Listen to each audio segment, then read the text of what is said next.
మొదటిగా దేవునికి వందనాలు. నేటి దినానికై మనం బైబిల్ నుండి చూసుకుందామండి. ప్రతి మనిషిని క్రీస్తునందు సంపూర్ణంగా చేసి ఆయన ఎదుట నిలవబెట్టవలెనని దేవుని వాక్యం సెలవిచ్చిన రీతిగా మన మధ్యన ఉన్నటువంటి సీమోన్ అయ్య గారు మనల్ని బైబిల్ గురించి తెలుసుకోవడానికి బైబిల్ స్టడీని కండక్ట్ చేస్తున్నారు. వారు వచ్చి మిగిలిన విషయాలను దేవునిలో మనం నడిపించే విధంగా చెప్పవలసిందిగా పాస్టర్ గారిని ఆహ్వానిస్తున్నాను.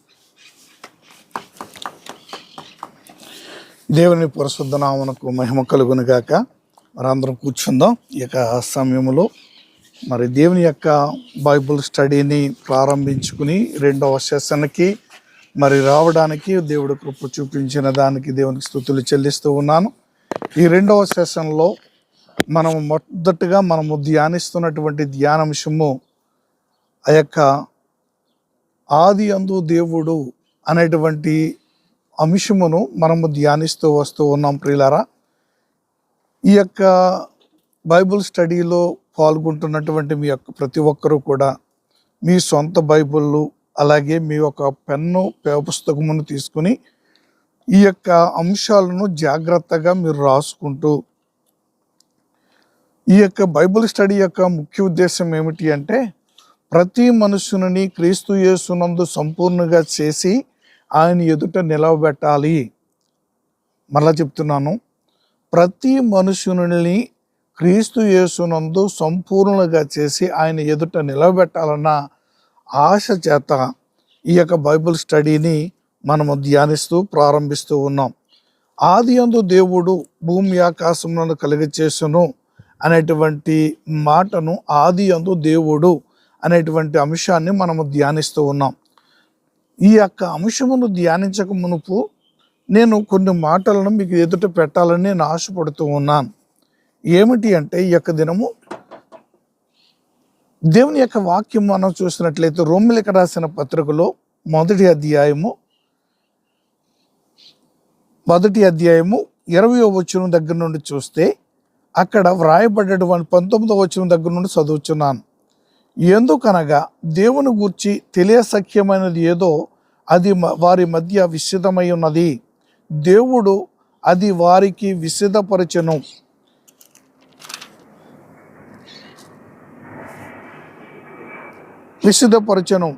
ఆ యొక్క ఇంకా మనం చూసినట్లయితే దేవుని యొక్క వాక్యం సెలవుస్తుంది, ఆయన అదృశ్య లక్షణములను అనగా ఆయన నిత్యశక్తియు దైవత్వమును జగదుత్పత్తి మొదలుకుని సృష్టింపబడిన వస్తువులలో ఆలోచించుట వలన తేటపడుచున్నది. ఇక్కడ మనము చాలా జాగ్రత్తగా పరిశీలన చేస్తే అపోస్తలుడైన పౌలు రక్షణ గురించి మాట్లాడుతూ ఈ యొక్క రోమ పత్రిక 1వ అధ్యాయము దగ్గర నుండి చూస్తే రక్షణ గురించి మాట్లాడుతూ ఉంది. అయితే ఇక్కడ జాగ్రత్తగా మనం చూసినట్లయితే దేవుని యొక్క నిత్య శక్తి ఏమిటండి? దేవుని యొక్క నిత్యశక్తి, ఆయనకున్నటువంటి దైవత్వమును మనము తెలుసుకోవాలి. ఆయనకున్న అదృశ్య లక్షణములను, ఆయనకున్నటువంటి నిత్యశక్తి, ఆయనకున్నటువంటి దైవత్వము ఎవరికైతే తెలుస్తుందో, ఆది యందు దేవుడు అని ఏదైతే చెప్పబడుతుందో ఆ దేవునికి ఉన్నటువంటి నిత్యమైనటువంటి శక్తి, అదృశ్య లక్షణములు, ఆయన గురించినటువంటి మరి ఎంతో స్పష్టముగా దైవత్వము, ఇది మనకు తెలియాలి. ప్రతి ఒక్కళ్ళకి ఇది తెలిసినట్లయితే ఇది ఈ యొక్క 3 అంశాలు కనుక మానవుడికి తెలిసినట్లయితే ఏంటి 3 అంశాలు ఏంటి మీరు చెప్పండి? అదృశ్యాలు, ఆయన నిత్యశక్తి, దైవత్వమును, ఆయనకున్నటువంటి అదృశ్య లక్షణములు, మనిషికి కంటికి కనబడనటువంటి అదృశ్య లక్షణాలు. రెండవది ఆయనకున్నటువంటి నిత్య శక్తి. మూడవది ఆయనకున్నటువంటి దైవత్వం. ఇవి గనుక మనిషి గనుక తెలుసుకోనగలిగితే ఆయన ఏమిటో, ఆయనకున్నటువంటి అదృశ్య లక్షణం ఏమిటో, ఆయనకున్నటువంటి నిత్య శక్తి, ఆది నుండి ఉన్నటువంటి దేవుడు అని చెప్పబడుతున్నటువంటి ఆది యందు దేవుడు అనగా ఆది అన్నటువంటిది ఎప్పుడు లేనే, ఆయనకి తెలియనే తెలియనటువంటి కాలం. కాలం అన్నది లేనటువంటి దాన్ని ఆది అంటారు. ఈ కాలం అన్నటువంటి లేని దానిలో ఉన్నటువంటి దేవుడు ఆది అందు దేవుడు. ఈ మన కాన్సెప్ట్ ఏంటంటే మనం మొట్టమొదటిగా తెలుసుకోవలసినటువంటిది, ప్రాముఖ్యంగా మనం ప్రతి ఒక్కరూ కూడా గ్రహించవలసింది, దేవుని యొక్క అదృశ్య లక్షణాలు ఏమేమిటి మీకు తెలుసా? ఇంతకాలంగా మీరు క్రైస్తవులు కదా, క్రైస్తవులు అయినటువంటి మీరు ఇంచుమించుగా పుట్టు క్రైస్తవులు అయినటువంటి వారు ఉన్నారు, మధ్యలోకి వచ్చినటువంటి వాళ్ళు ఉన్నారు. మీకు ఒక పెద్ద టాప్ ఇచ్చి దేవుని గురించినటువంటిది మీకు ఏం తెలుసు, ఆయన అదృశ్య లక్షణముల గురించి మీకు ఏం తెలుసు అని చెప్పినప్పుడు, రాయమన్నప్పుడు మీరు ఎంత అసైన్మెంట్ రాస్తారు? సహోదరులు, నేను చెప్పిన మాట వినాలి. నేను అడుగుతున్న దానికి మీరు ఎవరు సమాధానం చెప్పాలి. మీరు ఏం రాయగలుగుతారు, ఎంత రాయగలుగుతారు? కొన్ని మాటలు మీరు చెప్పండి ఆయన అదృశ్య లక్షణాల గురించి మీకు తెలిసినంత మట్టికి.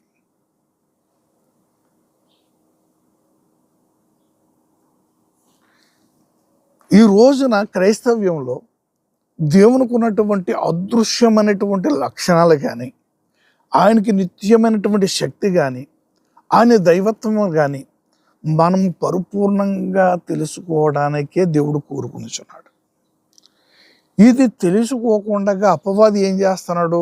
మన మనోనేత్ర గుడ్డితనం కలిగించేస్తూ కల్పన కథల వైపు ఆ యొక్క దేవుని యొక్క నిత్య శక్తిని మనం తెలుసుకోకుండా మనం ఏదో దేవుని సన్నిధికి వెళ్ళాము, ఆరాధించుకోవడం అంటే ఒక పాట తీసుకుని ఆరాధన చేయడం, ఒక పాటను పట్టుకుని ఆరాధన చేయడం. ఆరాధన అంటే ఏంటి? దేవుని ఎదుట మనము తగ్గింపబడి దేవుని యొక్క దైవత్వమును తెలుసుకున్నప్పుడు, దైవత్వమును చూస్తూ ఆయనకు ఉన్నటువంటి గుణలక్షణాలను, పేర్లను వ్యక్తం చేస్తూ ఆరాధించేది నిజమైన ఆరాధన. మనము గనుక దేవుని యొక్క అదృశ్య లక్షణాలు మనకు తెలిస్తే, ఆయనకు ఉన్నటువంటి అదృశ్య లక్షణాలను బట్టి మనం ఆరాధించాలి. ఆయన అదృశ్య లక్షణాల్లో మనము గతించినటువంటి సెషన్లో మనము దాన్ని చెప్పగలడం జరిగింది. ఏమిటి ఆయనకు ఉన్నటువంటి అదృశ్య లక్షణాల్లో? మొట్టమొదటిది, ఆయన సాటి లేని దేవుడై ఉన్నాడు. ఏమై ఉన్నాడు? ఆయన సాటి లేని దేవుడైనటువంటి దేవునికి ఉన్నటువంటి సబ్బెడ్డింగుల్లో ఆయన దేవుడు సర్వోన్నతుడై ఉన్నాడు. ఆయన సర్వోన్నతుడు అంటే సర్వమును కూడా ఎరిగిన వాడు, సర్వమును కూడా కలిగచేసిన వాడు అని మనం మొదటి సెషన్లో మొదటి పాయింట్గా మనం నేర్చుకున్నాం. రెండవ పాయింట్లో మనం చూస్తే దేవుడు శాశ్వతుడైన దేవుడు. రెండో పాయింట్ ఏంటండి? శాశ్వతుడైన దేవుడు.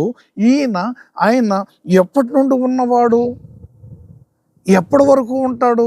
శాశ్వతుడైన దేవుడు అంటే ఆయన ఎప్పటి నుండి ఉన్నాడు, ఆయన ఎప్పటి నుండి మనకి తెలుసు. మనం ఆరాధించవలిస్తే ఆయన శాశ్వతుడైన దేవుడిని ఆరాధించాలంటే మనకు ఆయన గురించినటువంటి శాశ్వతమైనటువంటిది ఎప్పటి నుండి కలిగి ఉన్నాడో మనకు తెలిసి ఉండాలి. మీకు అర్థమవుతుంది కదా? ఇది అర్థమైనటువంటి ఈ రెండు సబ్జెక్టులు మనం పాత సెషన్లో, లాస్ట్ సెషన్లో మనం చూసాం. ఈ రెండో సెషన్లో మనం చూడబోయేది ఏమిటంటే, ఆయనకున్నటువంటి అదృశ్య లక్షణంలో మరొక లక్షణం ఏమిటంటే, దేవుడు సర్వజ్ఞుడై ఉన్నాడు. రాసుకోండి మీరు, దేవుడు ఏమై ఉన్నాడు? సర్వజ్ఞుడై ఉన్నాడు. ఆయన సర్వజ్ఞుడు అనగా ఆయనకు సమస్తమును తెలిసిన దేవుడు. సర్వజ్ఞుడు అనగా సమస్తమును కూడా తెలిసినటువంటి ఎరిగి ఉన్న దేవుడు అని మనకి సుస్పష్టంగా దేవుని వాక్యం మనకు తెలియజేస్తుంది. దేవుని గురించినటువంటి మనకు అవగాహన కలగడానికి దేవుని యొక్క వాక్యంలో కనుక మనం చూస్తే, కీర్తనలు 139వ కీర్తన మొదటి నుండి చదువుకుందాం. 139వ కీర్తన మొదటి వచనం నుండి చదవండి ఎవరైనా ఒకరు. 39వ కీర్తన మొదటి వచనం దగ్గర నుండి చదవండి.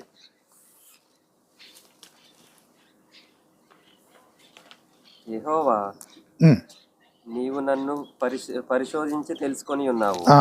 నేను కూర్చుండుట నేను కూర్చుండుట లేచుట తెలియదు. నీకు తెలియదు. నాకు తలంప పుట్టక మునుపే నాకు తలంప పుట్టక మునుపే నీవు నా మనసు గ్రహించుచున్నావు. నువ్వు నా మనసు గ్రహించుచున్నావు. నడకను నా నడకను నా పడకను నీవు పరిశీలన చేసి ఉన్నావు.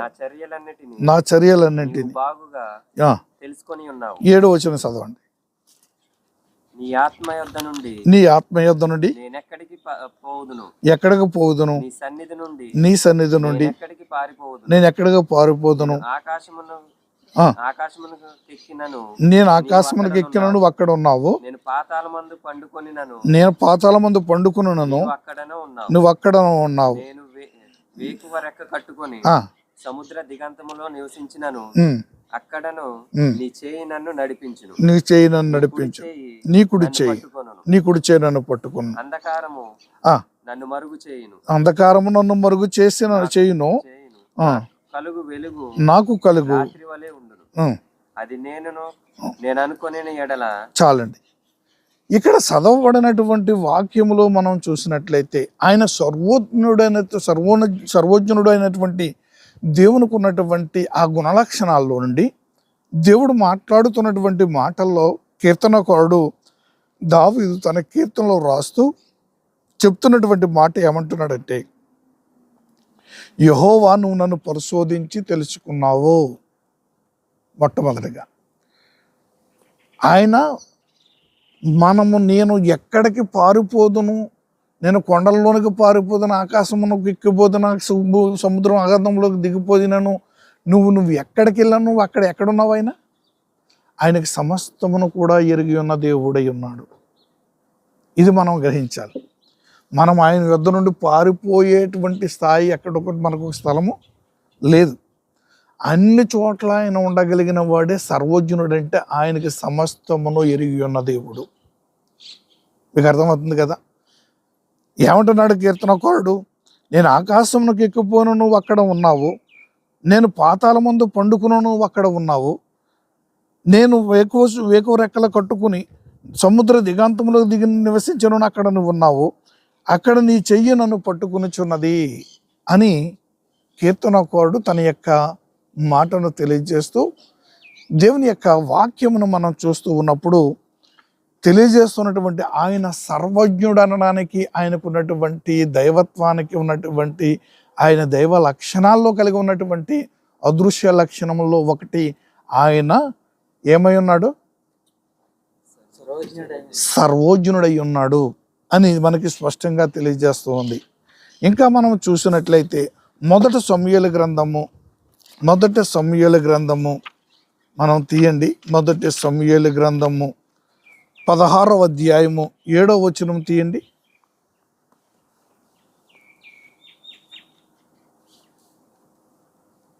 మొదటి సమూయేలు గ్రంథం 16వ అధ్యాయం 7వ వచనం నేను చదువుతున్నాను. అయితే యెహోవా సమూయేలుతో ఇలాగ సెలవిచ్చును, అతని రూపమును అతని ఎత్తును లక్ష్య పెట్టకము. మనుషులు లక్ష్యపెట్టు వాటిని యెహోవా లక్ష్య పెట్టడు. నేను అతనిని త్రోసివేసి ఉన్నాను. మనుషుల పైరూపమును లక్ష్య పెట్టుదురు గాని యెహోవా హృదయమును లక్ష్య పెట్టును. చూడండి, సమూయేలు గారు యెషయా కుమారుల పెద్ద కుమారుడు వచ్చినప్పుడు అతడు చూసిన వెంటనే సమూయేలు గారు అంటున్నారు, ఈయనే ఇశ్రాయేలుకు రాజుగా ఉండడానికి యోగ్యుడు.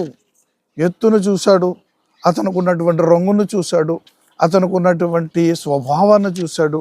స్వభావాన్ని అన్నీ చూసి ఇతడే రాజు అవ్వడానికి యోగ్యుడు అనుకున్నాడు. ఎవరు? ప్రవక్త అయిన సమూయేలు గారు. ప్రవక్త అయిన సమూయేలు గారికి ఉన్నటువంటి గుణలక్షణాల్లో గొప్ప లక్షణాలు, దేవుని యొక్క ఉన్నటువంటి ఆ యొక్క దీర్ఘదర్శి కలిగినటువంటి వాడు అని ఆయనకు ఉన్నటువంటి పేరు. అర్థమవుతుంది కదండి. దీర్ఘదర్శి, ఆయనకున్నటువంటి మరలా ప్రవక్త, ఆయనకున్నటువంటి ఇంకా మనం చూసినట్లయితే న్యాయాధిపతి, ఇలాగ ఆయనకున్నటువంటివన్నీ కూడా ఎరిగినటువంటి ఈయన దేవుని యొక్క హృదయాన్నిగా మాత్రం ఎరిగిన వాడిగా లేడు. దేవుడు చూస్తూ అతను నువ్వేమో లక్ష్య పెడుతున్నావు, నేనైతే అతను లక్ష్య పెట్టడం లేదు. ఎందుకని? హృదయాంతరంగంలో ఎరిగినటువంటి దేవుడు సర్వజ్ఞుడైనటువంటి దేవుడు. ఆమేన్. ఇది మనకి మనుషులు, అందుకని అపోస్తలుడైన పౌలు కొరింథీయులకు రాస్తూ కొందరు శరీర సంబంధమైన ఆత్మ సంబంధమైనటువంటి వారు కొందరున్నారు, ఆ యొక్క శరీర సంబంధమైనటువంటి ఆత్మ కలిగిన వారు ఉన్నారు. ఏది శరీర సంబంధమైనదో ఏది ఆత్మ సంబంధమైనదో మీరు గ్రహించుటకు దేవుని ఆత్మను మీరు ఎరిగిన వారైతేనే అది మీకు సాధ్యం. మీకు అర్థమవుతుంది కదా? ఈ రీతిగా మనము దేవుని యొక్క అదృశ్య లక్షణముల్లో ఆయన సర్వజ్ఞుడు అనే వర్ణాన్ని మనము ధ్యానిస్తూ దాన్ని మనం గ్రహించవలసిన వారమై ఉన్నామని దేవుని యొక్క వాక్యం సెలవిస్తుంది. అలాగే ఇర్మియా గ్రంథము 17వ అధ్యాయము, ఇర్మియా గ్రంథము 17వ అధ్యాయము తీయండి. ఇర్మియా గ్రంథము 17వ అధ్యాయము తీసినట్లయితే 9వ వచనం దగ్గర నుండి చదవండి ఒకసారి. హృదయము అన్నిటికంటే మోసకరమైనది, అది ఘోరమైన వ్యాధి కలది, దాన్ని గ్రహింపగలవాడెవడు? ఒకని ప్రవర్తనను బట్టి వాని క్రియల ఫలము చొప్పున ప్రతీకారము చేయుటకు యెహోవా అను నేను హృదయమును పరిశోధించువాడను, అంతరింద్రియములను పరీక్షించువాడను. చూడండి, హృదయము మోసకరమైనది, అన్నిటికన్నటువంటి భయంకరమైన వ్యాధి కలది అని చెప్తూ ప్రవక్త అయినటువంటి ఇర్మియా మాట్లాడుచు చెప్తున్నటువంటి ఆ మాటలో ఘోరమైనటువంటి వ్యాధి కలది అని చెప్పినటువంటి గ్రహించినటువంటి ఏమంటున్నాడో తెలుసా? ఒకని ప్రవర్తన బట్టి వాని క్రియల ఫలము చొప్పున ప్రతి కార్యములకు చేయుటకు యెహోవా అను నేను వారి హృదయములను పరిశోధించిన వాడను, అంతరేంద్రియములను పరీక్షించిన వాడను. న్యాయ విరోధముగా ఆస్తిని సంపాదించిన వాడికు తాను పెట్టిన గుడ్లను పొదిగిన వానికి ఆజ్ఞాపించినట్లు చున్నాడు. సగ ప్రాయములో వాడు దానిని విడిచి వలసి వచ్చెను, అట్టివాడు కడపట వాటి విడిచిపెట్టు వాని వివేకమును కనబడును. ఎంతో సుస్పష్టంగా చూస్తూ ఉన్నాము. ఆయన పరిశోధించువాడు. ఎక్కడ పరిశోధించువాడు? ఎక్కడ పరిశోధించేవాడు అండి? హృదయాంతరంగములను పరిశోధించేవాడు. మనిషి యొక్క ఆంతర్యంలో ఉన్నటువంటిది. ఇప్పుడు మనము శరీరంలో కొన్ని అవయవాలని మనం చూడగలమా? లోపల అవయవాలని దేవునికి సమస్తమును ఎరిగిన దేవుడు. హృదయము తలంపు ఈ భూమి మీద ఉన్నటువంటి సైన్స్ ప్రకారంగా ప్రతి అవయవాన్ని కనుగొనడానికి పరీక్ష ద్వారా మనకి కనుగొనగలుగుతున్నారు. బ్లడ్లో ఎన్ని కణాలు ఉన్నాయి, వైట్ సెల్స్ ఎన్ని ఉన్నాయి, లేకపోతే గుండె ఎలా కొట్టుకుంటుంది, లేకపోతే ఊపిరితిత్తులు ఎలా పనిచేస్తున్నాయి, మెదడు ఎలా పనిచేస్తుంది, ఇవన్నాటి మీద కూడా పరిశోధన చేయడానికి, పరీక్షించి తెలుసుకోవడానికి అన్నీ ఉన్నాయి. కానీ హృదయంలో తలంచే తలంపును పరిశోధించి పరీక్షించగలిగినటువంటిది ఏదైనా పరికరం ఉందా అంటే అది ఒక్కళ్ళకి సర్వజ్ఞుడైన దేవునికి మాత్రమే తెలుసు. హల్లెలూయా. మీకు ఈ యొక్క మొదటి సర్వజ్ఞుడు అనబడినటువంటి దాని విషయంలో ఈ యొక్క విషయాన్ని గురించి మీకు ఎంతవరకు అర్థమైంది? దీని విషయమై మనం మాట్లాడిన తర్వాత దేవుడు సర్వాంతర్యామైనటువంటి విషయానికి మనం వెళ్దాం. మన మధ్య ఉన్నటువంటి ప్రేమ్ ప్రకాష్ గారు ఆ యొక్క సమయంలో దేవుడు సర్వోజ్ఞుడు అన్నటువంటి, ఆయన సమస్తము ఆయన ఎరిగిన వాడు అన్నటువంటి విషయం మీద కొన్ని విషయాలు ఆయన మాట్లాడిన తర్వాత మీకు సమయం ఇస్తాను. మీలో కొందరు మరి వీటి విషయమై మీరు ప్రశ్నించి అడగడానికి దేవుడు కృప చూపించేలాగిన ఆయన మరి మీకు కూడా సహాయం చేయనుగాక. రండి సార్.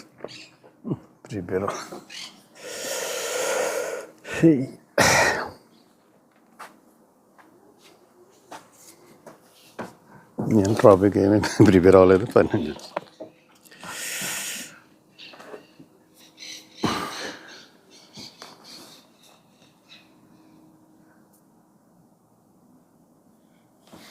ఇంతవరకు కూడా మరి సేవకులు సీమన్ గారు మనకి చక్కటి మాటలను తెలియజేశారు. దేవుడు మరి హృదయాన్ని చూస్తాడని చెప్పేసి మనము చూస్తున్నాము. ఆయన హృదయాన్ని పరిశీలిస్తాడు. మన హృదయంలో ఏం ఆలోచిస్తున్నాం అనేది సమస్తము తెలుసు ఆయనకి.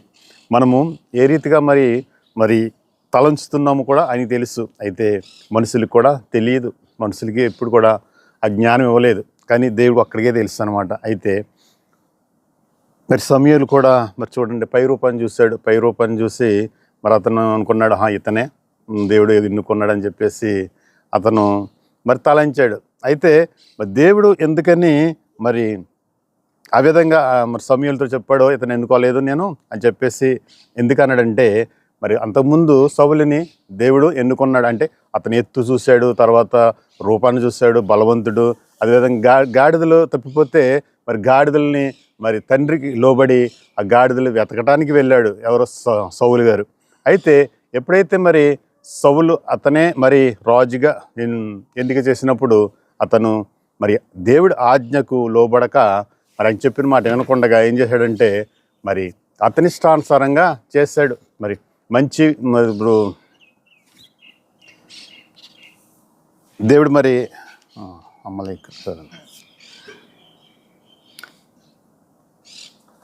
దేవుడు చేసినటువంటి ఆ యొక్క దేవుని చిత్తమునకు లోబడలేదు. సౌలు గారు చేసినటువంటిది దేవుడు ఆజ్ఞాపించింది, ఆ ఆజ్ఞాపకు లోబడలేదు. మంచిదండి. ఆ కారణం చేత మరి సౌలుని తప్పించి దావీదునికి ఎన్నుకోవడం జరిగింది. అందుకే ఇక్కడ అంటున్నాడు కదా, తన హృదయమును యెహోవా మీద నుండి తొలగించువాడు శాపగ్రస్తుడు. 17వ అధ్యాయము మరి ఇర్మీయా గ్రంథం 17వ అధ్యాయము 5వ వచనంలో కనిపిస్తుంది మనకి, తన హృదయమును యెహోవా మీద నుండి తొలగించుకునేవాడు శాపగ్రస్తుడు. ఎప్పుడైతే మనము దేవుని వెంబడిస్తున్నాము, రక్షణ పొందాము అని చెప్తున్నాము, అయితే విశ్వాసంలో ఉన్నామని చెప్తున్నాము, అయితే మరి దేవుడికి ఇష్టానుసారంగా జీవించకుండా మరి ఆయన చిత్తానికి జీవించకుండా ఒకవేళ మనం ఉన్నట్లయితే ఆయన అట్లాంటి ఒక మాట అతను అన్నాడు, శాపగ్రస్తుడు అంట. అది మరి దేవుడు మరి ఈ మాటలు దీవించిన గాక. మరి సేవకులు నడిపించిన కొద్ది మాటలు తెలియజేసిన దాన్ని ప్రేమ్ ప్రకాష్ గారికి ప్రత్యేకమైన వందనాలు. మరి దేవుడు సర్వజ్ఞుడు అన్నటువంటి విషయం మీద మీరు విన్నారు కనుక మీకు ఏదైనా ఆయన గురించి మీరు ఆ సర్వజ్ఞుడైనటువంటి దేవుడు, అన్ని సమస్త మెరుగైన దేవుడు అన్న దాని గురించి ఏదైనా మీకు ప్రశ్న ఏదైనా ఉందా? చెప్పండి ఆనంద్ గారు.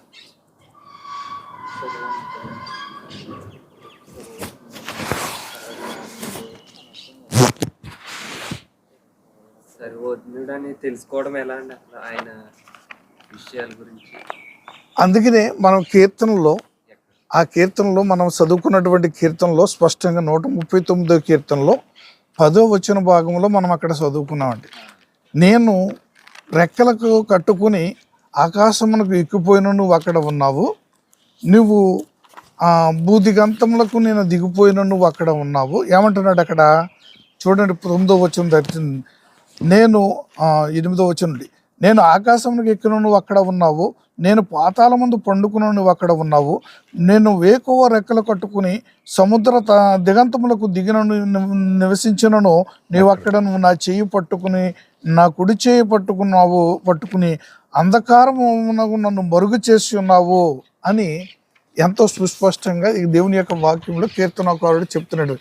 ఎందుకని సర్వజ్ఞుడు అంటే ఆయన చెప్తున్నటువంటిది ఏమిటంటే, నేను ఎక్కడ ఉన్నానో, ఒక మనిషి ఎక్కడికి వెళ్ళాను, ఆకాశానికి ఎక్కినాను, సముద్ర దిగంతంలోకి దిగిపోయినాను, నువ్వు అక్కడ నన్ను పట్టుకోగలిగినటువంటి దేవుడు పోయి ఉన్నావు.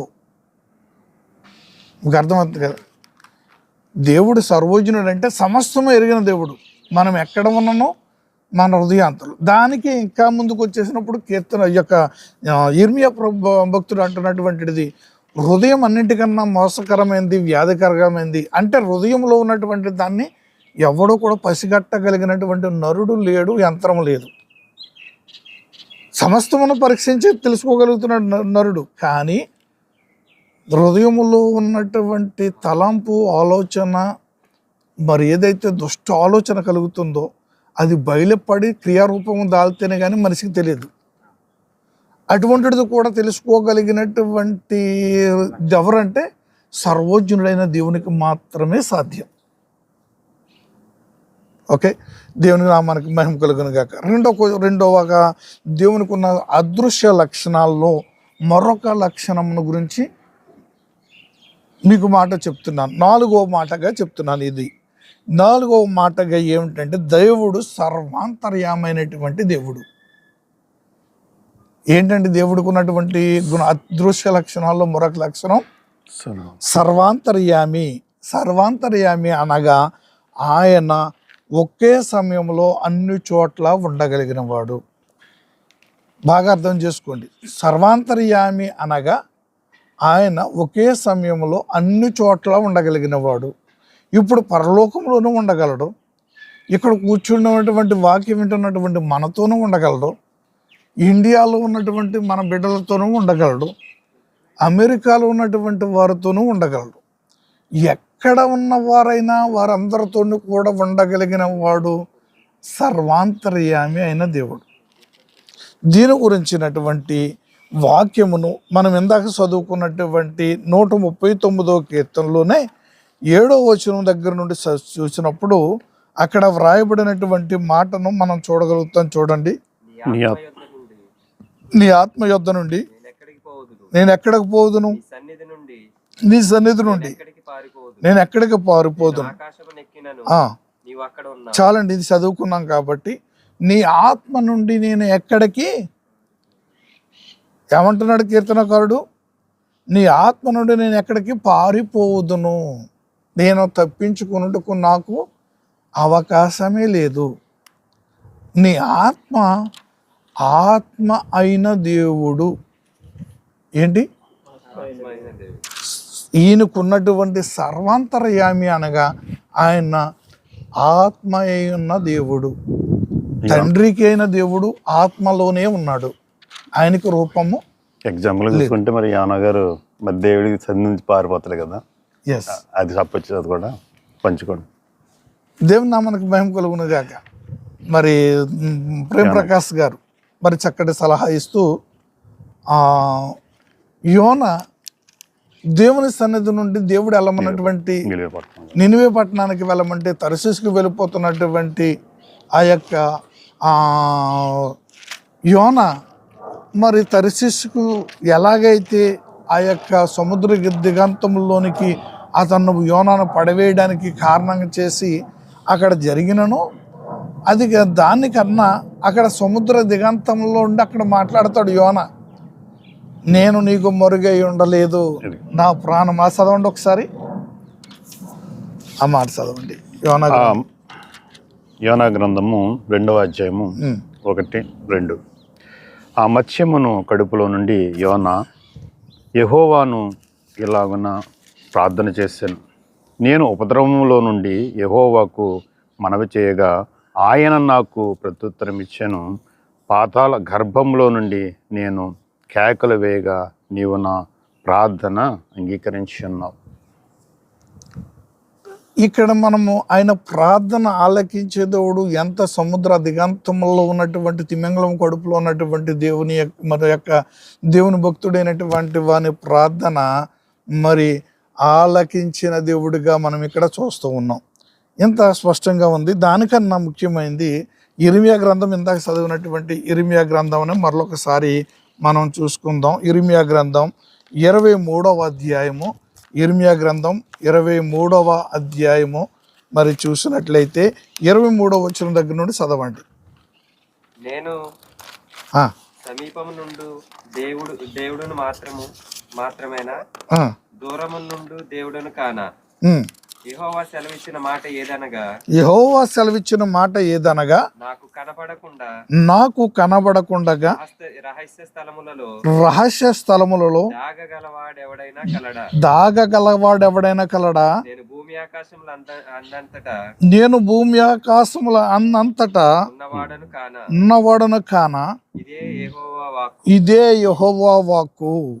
చూడండి, ఇక్కడ చెప్పబడుతున్నటువంటి ఆయన సర్వాంతర్యామి అయి ఉన్నాడు అనడానికి దేవుని యొక్క వాక్యం మనకు తెలియజేస్తున్నటువంటి మాటలో, నేను సమీపమునున్న దేవుడును మాత్రమేనా, దూరమునున్న దేవుడును కానా, యెహోవానైన నేను సెలవిచ్చిన మాట ఏదనగా, నాకు కనబడకుండా రహస్యమైన స్థలముల్లో దాగగలిగిన వాడు ఎవడైనా కలడా, నేను భూమి ఆకాశంలో అన్నంతటను నున్నవాడను కానా, ఇదే యెహోవా వాక్కు. హల్లెలూయా. నా ప్రియమైనటువంటి ఈ యొక్క బైబిల్ స్టడీలో మనం నేర్చుకుంటున్నటువంటి ఆయన సర్వాంతర్యామి, మనం ఆరాధించినప్పుడు ఆయన సర్వాంతర్యామి, సర్వశక్తిమంతుడు, సర్వోజ్ఞుడు అని మనం ఆరాధించడానికి ఆయన గుణలక్షణమైనటువంటి ప్రతిదాన్ని కూడా మనము గ్రహించిన వారమైతే, మనము తెలుసుకున్న వారమైతే, మనము ఆయన అదృశ్య లక్షణాలను ఆరాధించుకోకుండా ఉండలేము. మనం పాయింట్ మాకు అర్థమవుతుంది కదా. ఈ పాయింట్ మనకు అర్థమైనప్పుడు, ఆయనకు ఉన్నటువంటి అదృశ్య లక్షణాలను మనము గ్రహించినప్పుడు, ఆయన మనం తెలుసుకున్నప్పుడు, మనము అక్కడ జరిగినటువంటి రోమాపత్రికలో అక్కడ వారు దేవుని ఎరుగి దేవునిగా మహిమపరచలేదు అని అక్కడ వారి మీద ఒక నేరం మోపుతున్నాడు. అర్థమవుతుంది కదా. దేవుని ఎరుగి దేవునిగా మహిమపరచలేదు కొందరు. అయితే కొందరికి ఇప్పటికి దేవుని యొక్క ఏమిటో తెలియనటువంటి మరి దుస్థితిలో ఉండిపోయిన వారి సంగతి గురించే ఇప్పుడు మనం ఆలోచన చేస్తున్నాం. మీకు అర్థమవుతుంది కదా. ఇప్పుడు మీకు నేను ముందుగా చెప్పాను, మీకు దేవుడు అంటే ఏమిటో మీకు ఒక టాప్ ఇచ్చి మీరు ఎంతవరకు రాయగలరు అంటే దానికి మీ దగ్గర నుండి సమాధానం నాకు ఇవ్వలేకపోయారు. ఎందుకని?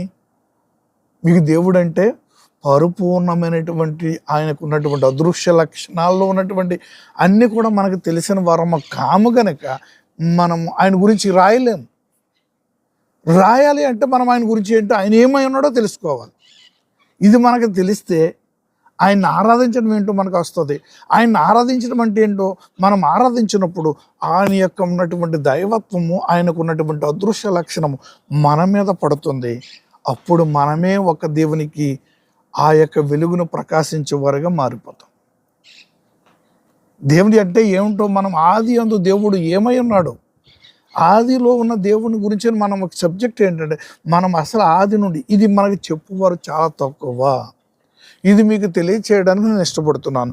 ఇంకా మనం చూసినట్లయితే మరి కొత్త నిబంధన కాలంలోకి వచ్చేటప్పటికి అపోస్తల కార్యగ్రంథంలో 16వ అధ్యాయం ఒకసారి తీయండి. ఈ అదృశ్యమైనటువంటి ఆయన సర్వాంతర్యమైనటువంటి దేవుని గురించినటువంటి గుణలక్షణాల్లో ఆయనకు ఉన్నటువంటి మాటను ఇక్కడ మనకి వ్యక్తం చేస్తూ ఉన్నాడు. అపోస్తల కార్యగ్రంథం 16వ అధ్యాయము 24వ వచనం దగ్గర నుండి చదువుకుందాం. 16వ అధ్యాయము 24వ వచనం దగ్గర నుండి చదువుకుందాం. అతడు అట్టి జ్ఞానమును పొంది వారిని లోపలి చెరసాల్లోనికి త్రోసి వారి కాళ్లకు బండ వేసి బిగించెను. అయితే మధ్యరాత్రి వేళ పౌలును శీలయు దేవునికి ప్రార్థించుచు కీర్తనలు పాడుచూ నుండిరి. ఖైదీలు వినిచుండిరి. అప్పుడు అకస్మాత్తుగా మహాభూకంపము కలిగెను. చెరసాల పునాదులు అదిరెను. వెంటనే తలుపులన్నీ తెరుచుకొనెను. అందరి బంధకములు ఊడెను. అంతలో చెరసాల నాయకుడు మేలుకొని చెరసాల తలుపులన్నీ తెరిచి ఉండట చూచి ఖైదీలు పారిపోయారనుకొని కత్తి దూసి తన్ను తాను చంపుకొనబోయెను. చాలండి. ఇక్కడ మనం చూస్తున్నటువంటి వాక్య పట్టణంలో ఈ యొక్క అపోస్తులైనటువంటి పౌలు శీలయు బంధింపబడి ఆ చెరసాల్లో వేయబడి ఉన్నప్పుడు వారు ఏం చేస్తున్నారు? స్తుతిస్తున్నారు, కీర్తనలు పాడుచు ప్రార్థిస్తూ ఉన్నారు. ఇంకొక మాట గురించినటువంటి ఇక్కడ ప్రార్థిస్తున్నటువంటి వాని దగ్గరకు ఎవరు వచ్చారు? పరిశుద్ధ దేవుడు. వీళ్ళు బండలు బిగించేసి చెరసాల్లో ఉన్నారు. వీరు ఆరాధిస్తూ ఉన్నారు. వీళ్ళ దగ్గరకు వచ్చిన వారు ఎవరు? వీరు అకస్మాత్తుగా భూకంపం కలగడానికి కారణం ఎవరు? సర్వాంతర్యామిగా ఉన్న దేవుడు, కనపడని దేవుడుగా ఉన్న దేవుడు. కంటికి కనపడడు. మనం గ్రహించవలసింది, వాళ్ళు ఆరాధిస్తూ ఉన్నారు. వాళ్ళు ప్రార్థిస్తూ ఉన్నారు. వాళ్ళు ప్రార్థిస్తూ ఉండగా అక్కడ ఉన్న ఖైదీలు అందరూ కూడా ఆ పాటలు పాడుతూ వారు ఆరాధిస్తూ ఉంటే వింటూ ఉన్నారు. విన్న వెంటనే వాళ్ళకి ఏం కలిగింది? వాళ్ళ బంధకాలు ఊడిపోయి ఆ చెరసాలపు తాళాలన్నీ పగిలిపోయి వారు బయటకు వచ్చి పారిపోయినట్టుగా వారు కనబడుతున్నారు. కనబడనటువంటి వారు ఎవరు? దేవుడే. అర్థమవుతుంది కదా, దేవుడు ఎంత సర్వాంతర్యామి అనగా ఆయన కంటికి కనబడడు, అన్ని చోట్ల ఉండగలిగిన దేవుడు. అందుకని మనం ఇర్మియా ప్రవక్త చెప్తున్నటువంటి మాటల్లో, నేను కనబడే దేవుడినేనా? మీకు కనబడే దేవుడిని మాత్రమే కాదు, మీకు రహస్యంగా కూడా నేను పనిచేసే దేవుడిని. నాకు అర్థమవుతుంది కదా. మనము ఏ స్థలంలో ఉన్నా మనము హృదయపూర్వకంగా ఆయన సర్వాంతర్యామి అని మనము గ్రహించి ఆయన పరిపూర్ణంగా ఆయనకు ఉన్నటువంటి అదృశ్య లక్షణంలో సర్వాంతర్యామి అనేటువంటి ఆయన గుణలక్షణాన్ని కనుక మనము కలిగి ఆరాధించగలిగితే మన బంధకాలను విడిపించడానికి రహస్యంగా కూడా చేయగలిగిన దేవుడు మన కంటికి కనపడడం ఆయన చేసేటువంటి కార్యాలు. ఆమె ఇంకా ఇటువంటి కార్యాలు ఎన్ని కలిగినాయి. యేసుప్రభువారు తన నోట నుండే మాట్లాడుతూ యోహాను సువార్త 15వ అధ్యాయంలో మనం చూసినప్పుడు, యోహాను సువార్త 15వ అధ్యాయంలో ఆయన గురించి, ఆ రాబోతున్నటువంటి పరిశుద్ధాత్మను గురించి ఎంతో సుస్పష్టంగా యేసుక్రీస్తు ప్రభువుల వారు మాట్లాడుతూ చెప్పినటువంటి మాటలను మనము చూడగలుగుతాం. ఆయన ఆత్మ గురించినటువంటి ఆ మాటను గురించి 14వ అధ్యాయం 14వ అధ్యాయము 15వ వచనం చదవండి ఒకసారి. మీరు నన్ను ప్రేమించిన ఎడల నా ఆజ్ఞలను గైకొందురు, నేను తండ్రిని వేడుకొందును, నేను మీ యొద్దకు ఎల్లప్పుడూ ఉండుటకై చూడండి, ఆయన వేరొక ఆదరణకర్తను అనగా సత్యస్వరూపియగు ఆత్మను మీకు అనుగ్రహించి ఉన్నాడు. అక్కడ పుట్టినోట్లో ఆదరణకర్త అనేటువంటి దాంట్లో ఆదరణకర్త కాడ పుట్టినోట్లు 1 వేసి కింద ఏమని రాయబడ్డది? ఉత్తరవాది. ఆయన అదృశ్య లక్షణాల్లో ఉన్నటువంటి ఆయన సర్వాంతర్యామిగా ఏమంటున్నాడు తెలుసా?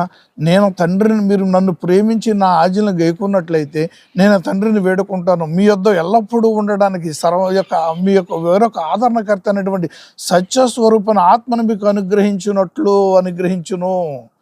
ఇది చూడండి, 17వ వచనంలో అంటున్నాడు, లోకము ఆయనను చూడలేదు, ఆయనను ఎరుగదు గనుక ఆయనను పొందనేరదు, మీరు ఆయనను ఎరిగియుందురు, ఆయన మీతో కూడా నివసించును, మీలో ఉండును. ఇప్పుడు ఎవరిలోకి వస్తున్నాడు? సర్వాంతర్యామి అనేటువంటి దేవుడు.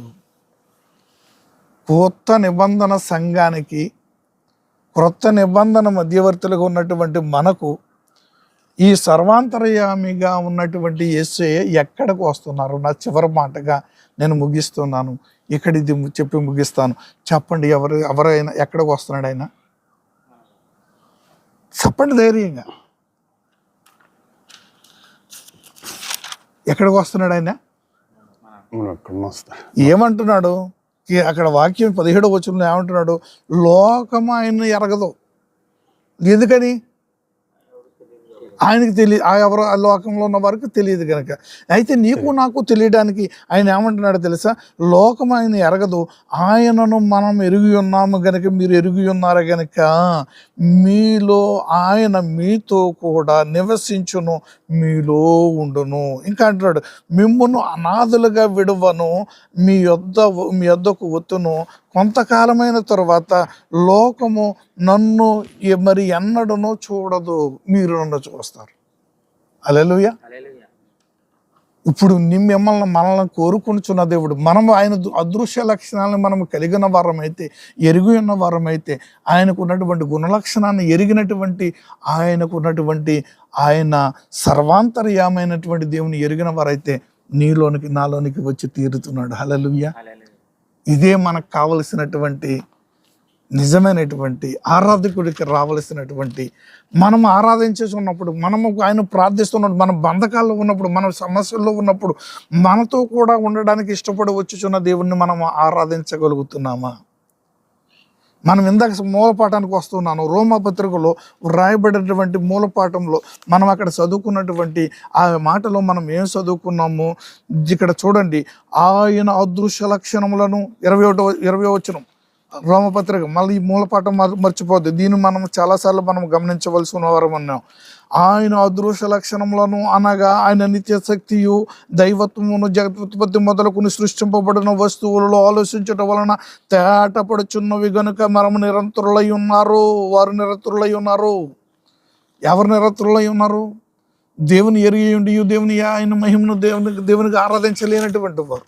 ఈ రోజున జరుగుతున్నటువంటి మనం ఆ అంధత్వంలో ఉండకూడదు అని ఈ బైబిల్ స్టడీ ద్వారా మీకు తెలియచేయాలని ఇష్టపడుతున్నాను. ఆమేన్. ఇప్పుడు మనము ఆ యొక్క ఇంతవరకు దేవునికి ఉన్నటువంటి గుణలక్షణాల్లో కొన్నైనా చెప్పడానికి మనం ధైర్యం చాలించలేకపోతున్నాం. కారణము ఆయన గురించినటువంటి పరిపూర్ణమైనటువంటి అవగాహన మనకు లేదు. ఇక్కడ కొంతమంది ఉన్నారు, దుర్నీతి చేత సత్యమును అడ్డగించు మనుషులకు భక్తిహీనత చేతను దుర్నీతి చేతను వారి మీదకి దేవుని కోపం పరలోకం నుండి బయలువెళ్తున్నదని 18వ వచనంలో చెప్పాడు. అక్కడ వాళ్ళ గురించి ఎందుకు బయలుపడుతుంది? ఎందుకనగా దేవుని గూర్చిన తెలియసఖ్యమనేది ఏదో అది వారికి విషేదమై ఉన్నను. దేవుడు అది వారికి విషదపరచను. ఆయన అదృశ్య లక్షణంలో వారు ఎరుగి ఉండుకు దేవునికి ఆరాధించలేదు. మనం ఆ రీతిగా ఉండడానికి ఇరులేదు. ఎంతమంది అంగీకరిస్తున్నారు ఇక్కడ? నేను ఆయన్ని ఎరిగి ఉండాలి. నేను ఎరిగి ఉంటే నేను ఆయన పరిపూర్ణంగా ఆరాధించితే ఆయన నా బంధకాల నుండి విడిపించడానికే నా దగ్గర వస్తున్నాడు. ఇది మనము తెలుసుకుని మనము ఒక్కలమైన చాలు, ఒక తోమ భారతదేశాన్ని మొత్తం అంతటిని మార్చివేసినట్లుగా, ఒక్క విలియం కేరీ మన భారతదేశంలో ఉన్నటువంటి అన్ని భాషల్లోనికి సువార్తను ప్రకటించడానికి బైబిల్ ముద్రించినట్లుగా నీ వల్ల నా వల్ల ఎందుకు కాదు? మనం తెలుసుకోక మనం ఆరాధించటం లేక మన వల్ల ఈ కార్యం జరగట్లేదు. మనం ఒక్కడికే సువార్తను ప్రకటించే వారుగా కాలేకపోతున్నాం. కారణము మనం ఆయన నిత్య శక్తియు ఆయన అదృశ్య లక్షణంలో మనం ఎరిగిన వారుగా ఉండలేకపోతున్నాం. మరి కొద్ది మాటల ద్వారా ఈ బైబిల్ స్టడీ ద్వారా మీకు ఇవ్వబడిన ఈ 2 అంశాలు మరలా మీరు వచ్చే వారానికి వీటి మీద మీకు ఉన్నటువంటి అభిప్రాయాలను మీరు తెలియచేసి మీరు రైట్ చేసి మీరు ఏదైనా కామెంట్స్ రూపంలో తెలియజేసినటువంటి వారు మీరు తెలియజేసినట్లయితే మీరు అడిగే దాంట్లోకి సమాధానం ఇవ్వబడతాయి. ప్రతి ఒక్కరు కూడా ఈ విషయాలను గ్రహించండి. ఈ యొక్క సమయంలో మరి ఏమైనా మీకు క్వశ్చన్లు ఉన్నట్లయితే దేవుడు సర్వాంతర్యామి అన్న దాని మీద ఏదైనా క్వశ్చన్ ఉంటే కనుక మీరు రేజ్ చేసినట్లయితే నేను దానికి సమాధానం ఇస్తాను.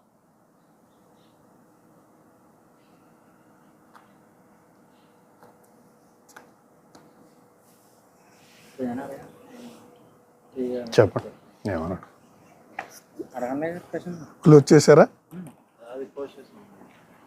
సరే, నేను ఇప్పుడు షడ్రక్ మెసేజ్ కూడా అది కూడా మరి అగ్నిలోకి వస్తాడు కదా దేవుడు, వాళ్ళు కాపాడాలి. అది కూడా ఒకటి పాయింట్. సర్వాంతర్యామి అంటే అన్ని చోట్ల ఉంటాడు. అన్ని చోట్ల. అవును.